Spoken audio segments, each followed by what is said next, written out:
10वीं कक्षा के समस्त विद्यार्थियों, हम आज हिंदी के प्रथम पाठ सूरदास के दूसरे पद का अध्ययन करेंगे। इस पाठ के अध्ययन में हम व्याख्या और उसका भावार्थ समझेंगे। मधुकर श्याम हमारे चोर, मन हर लियो तनक चितवनी में चपल नैन की कोर, पकड़े हूते हृदय उर अंतर, प्रेम प्रीति के जोर, गए चहाड़िए तोरी सब बंधन, दे गए हसनी अंकोर, चौकी परी जागत निसी बीती, दूत मिलियो इक भोर, सूरदास प्रभु सरबस लुटियो, नागर नवल किशोर।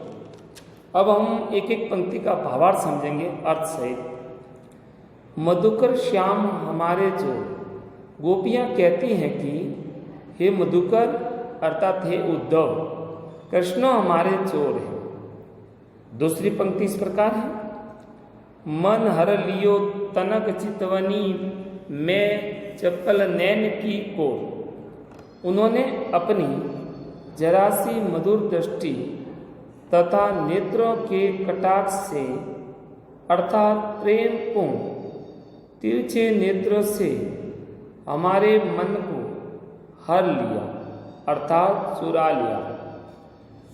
तीसरी पंक्ति है, पकड़े हूते हृदय और अंतर प्रेम प्रीति के जोर। हमने भी उन्हें प्रेम और स्नेह के बल द्वारा पकड़कर अपने हृदय के अंदर दृढ़ता से बंद कर लिया था, यानी अपना लिया था, अर्थात उनकी माधुरी छवि को अपने हृदय में स्थापित कर लिया, यानी बिठा दिया। अगली पंक्ति है, गए चाड़िए तोरी सब बंधन, दे गए हसनी अंको। इसका भावार्थ इस प्रकार है, परंतु वे हमसे अधिक चतुर और बलशाली निकले, जो कि हमारे प्रेम स्नेह के सारे बंधन तोड़कर चले गए, स्वयं को हमारे बदनों से चुरा ले गए, अलग हो गए और बदले में हमें भेंट स्वरूप उपहार अपनी मन मुस्कान दे गए, यानी मंद मंद मुस्कुराते हुए मुस्कान देते हुए चले गए। अर्थात उन्होंने हमारे प्रेम के पास से स्वयं को मुक्त कर लिया और चलते समय अपनी मंद मुस्कान की मधुर छवि हमें दे गए। अगली पंक्ति इस प्रकार है, चौकी परी जागत निसी बीती, दूत मिलियो इक भोर। जब वे मुस्कुराकर हमारा सब कुछ लूट कर ले गए, तो तब हम मौन निंद्रा से जागकर चौक पड़ी। रात बीतने पर हमें होश आया तो प्रातः एक भोरा दूत रूप में मिला, अर्थात भोरा उसे कहा गया है, उद्धव के दर्शन हुए। अगली पंक्ति है, सूरदास प्रभु सरबस लुटियो, नागर नवल किशोर। सूरदास जी वर्णन करते हैं कि गोपियां उद्धव को लक्ष्य कर कहने लगी, चतुर रसिक कृष्ण ने हमारा सर्वस्व लूट लिया और अब हमारे हृदय में स्थित उनकी मधुर छवि तस्वीर को भी उद्धव रूपी दूत लेने आए हैं। इसके आने से हमारी वेदना और बढ़ गई। इस पद में भावाभिव्यक्ति सहज एवं भावपूर्ण है और इस पद की गहनता तथा अनुप्रास अलंकार का प्रयोग दिखता है, क्योंकि अलग अलग प्रकार के एक ही अक्षर बार बार आने से यहाँ पर अनुप्रास अलंकार का प्रयोग हुआ है। अगला तीसरा पद, संदेशनी मधुबल कूप भरे अपने तो पटवन नहीं मोहन हमने फिरी न फिरे, जीते पति पढ़िए मधुबन को बहुरी न शोध करे, के वे श्याम सिकाई प्रमोदे के कबू बिच मरे, कागद गरे मेघ मसी खूटी सरदव लागी जरे, सेवक सूर लिखन को आदो पलक कपाट अरे। अब तीसरे पद की प्रत्येक पंक्ति की व्याख्या इस प्रकार है। संदेशनी मधुबन कूप भरे, गोपियाँ कहती हैं कि हमारे संदेशों की अधिकता से मथुरा के सभी कुएं भी भर गए होंगे। जो अगली पंक्ति है, अपने तो पटवन नहीं मौन हमने फिरी न फिरे, जो भी पथिक यहाँ से मथुरा गया उसी को हमने संदेश दिया था। अब इसी भय से कोई भी पथिक इस मार्ग से नहीं आते हैं। अगली पंक्ति है, जीते पथिक पढ़िए मधुबन को बहुरी न शोध करे। इस पंक्ति का अर्थ इस प्रकार है, ये भी संभव है कि उन पथिकों को कृष्ण ने समझा बुझाकर अपने वश में कर लिया। अगली पंक्ति है, के वे श्याम शिकाई प्रमोदे के कबू बिच मरे। इस पंक्ति का अर्थ इस प्रकार है, मोहित किए गए उन्हें संदेश के उत्तर न देने के लिए बाध्य कर दिया हो, अथवा यह भी तो हो सकता है कि वे प्रीतम कृष्ण तक नहीं पहुंच सके और बीच रास्ते में ही मर गए हो। अगली पंक्ति इस प्रकार है, कागद गरे मेघ मसी खूटी सर दव लागी जरे। कागद गरे मेघ मसी खूटी सर दव लागी जरे। सूरदास जी के वर्णानुसार गोपियाँ कहती हैं कि प्रीतम कृष्ण स्वयं अपना कुशल समाचार नहीं भेजते और हमारे संदेशवाहक को भी वहीं रोक देते हैं।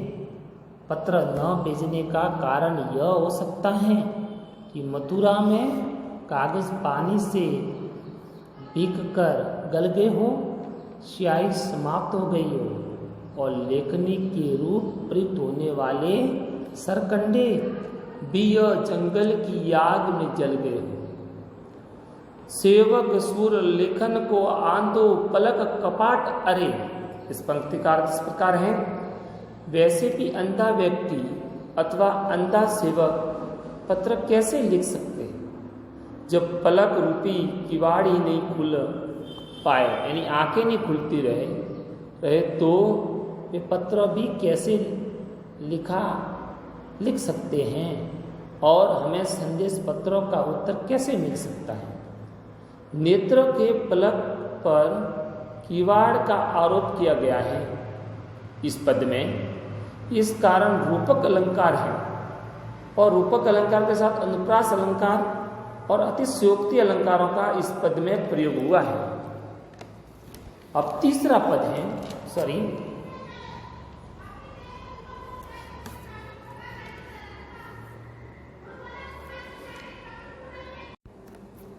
अब चौथा पद है, उदो मन माने की बात, दाग चुहारा चाड़ी अमृत फल विष कीरा विष खात, जो चकोर को देही कपूर चोर, तजी अंगार अर्था अगाध, मधुप करत घर कोरी, काट में बंधन कमल के पा, जो पतंग हित जानी अपनी दीपक लो लपटात, सूरदास जाको मन जासो सोई ताई सुहाग। अब एक पंक्ति का अर्थ इस प्रकार है, उदो मन माने की बात, गोपियाँ उद्धव से कहने लगी हैं, यह तो अपने मन के मानने की बात है, जिससे मन लग जाए वही उसे प्रिय लगता है, वह उसे त्याग नहीं सकता। दाग चुहारा चाड़ी अमृत फल विष कीड़ा विष खा, जैसे विष का कीड़ा गंदगी खाने वाला कीड़ा किशमिश और सुहारे जैसा अमृत समान मधुर फलों को छोड़कर विष को ही खाता है, क्योंकि उसका मन तो उसी विष में पदार्थ से संतुष्ट रहता है। अगली पंक्ति है, जो चकोर को देही कपूर को तजी अंगार अगार। इसी प्रकार कोई चकोर को कपूर जैसा शीतल पदार्थ खाने को दे दे तो वो उसे छोड़कर अंगारों को ही खाने से अपनी भूख मिटाता है। आगे इस पंक्ति है, मधुप करत गर कोरी काट में बंधन कमल के पात। अब इसकी अर्थ इस प्रकार है, भोरा यानी भोरा कठोर काट यानी कठोर लकड़ी को अंदर से छेद करके उसमें अपना घर बनाता है, परंतु फिर भी वो कमल में बैठा रहता है, वो घर में नहीं बैठता। और सूर्यास्त होने पर, सूर्य जो अस्त होता है होने पर उसी की पंखुड़ियों में बंद हो जाता है। अगली पंक्ति है, जयो पतंग हित जानी आपनी दीपक सो लपटा। अब इस पंक्ति का अर्थ है, इसी प्रकार पतंगा या पतंग भी दीपक पर लिपट कर अपने प्राणों का उत्सर्ग करने में ही अपना हित समझता है, क्योंकि उसका मन उसी पर आसक्त या मोहित हो रहता है।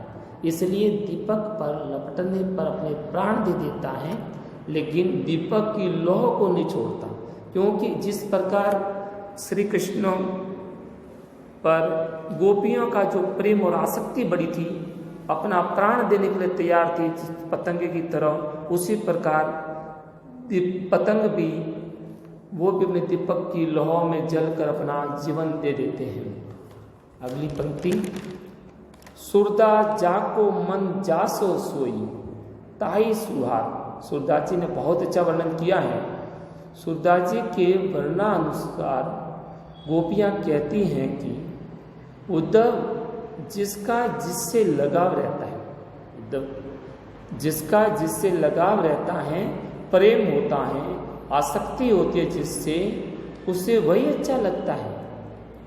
हमें सगुण श्री कृष्ण अच्छे लगते हैं, भगवान श्री कृष्ण ही हमको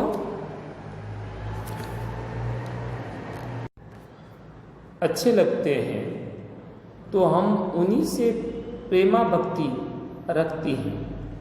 और तुम्हें निर्गुण ब्रह्म अच्छा लगता है तो तुम उसी की उपासना को श्रेष्ठ बता रहे हो। इसलिए हम अपने मन की रुचि के अनुसार सगुण श्री कृष्ण से ही प्रेम करती हैं। ये चौथे पद में अलंकारों का इस प्रकार प्रयोग हुआ है। अनुप्रास अलंकार का प्रयोग हुआ है, दृष्टांत का हुआ है अलंकार का, उपमा अलंकार का हुआ है, प्रयोग हुआ है। अनुप्रास अलंकार यानी किसी वर्ण का बार बार आना इन पद में, दृष्टांत यानी उदाहरण देना, उपमा यानी उपमा एक को दूसरे को उपमा देना। इस प्रकार इन पद में अलंकारों का प्रयोग हुआ है।